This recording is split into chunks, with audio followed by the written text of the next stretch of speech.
in front of a burned out church basement. So I'll ask you the question this way. How do you think police would have responded differently had this been a Black Lives Matter protest? I don't have to think, I know. I remember in 2014 when the police declared it illegal to stand still with their 5-second rule. So we literally walked in circles. We certainly would never have been allowed to storm a federal building. I was one of many people who was a defendant on a case that has now been thrown out, but I was accused of inciting a riot in Baton Rouge during the peaceful protest after the killing of Alton Sterling. I was accused of inciting a riot that I did not incite because it wasn't a riot. And yet we've got people standing tonight on the floor of the U.S. Capitol who in fact incited a riot, an insurrection, and a violent mob, and they are taking the microphone as if nothing has occurred.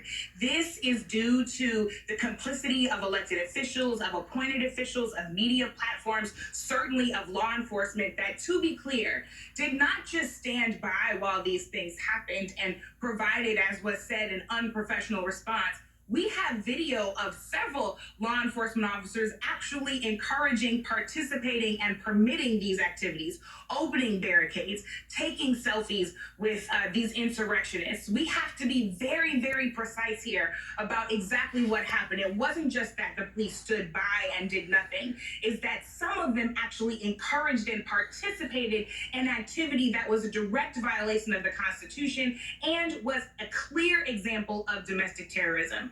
You know, Brian, I think we use words a lot and we don't always make sure that we're clear about precisely what they mean. This is the literal example of white supremacy. What does white supremacy mean? It means that white people believe that they have dominion over everybody and dominion over everything, that they are in fact supreme. So we saw a group of white people, of white supremacists here, thinking that they own a country that they colonized, and therefore they can do whatever they want with it. They think they can storm any building in that country because they believe they own it. They think that they can erect a noose on the side of a building that was built by enslaved Africans in America because they think they have full permission to do so, and did so on camera because they knew the police would do nothing about it. But they do not own this country. They do not own democracy. They don't own us. They are tragically confused, and we will not be intimidated despite the fact that the police did not hold the line today.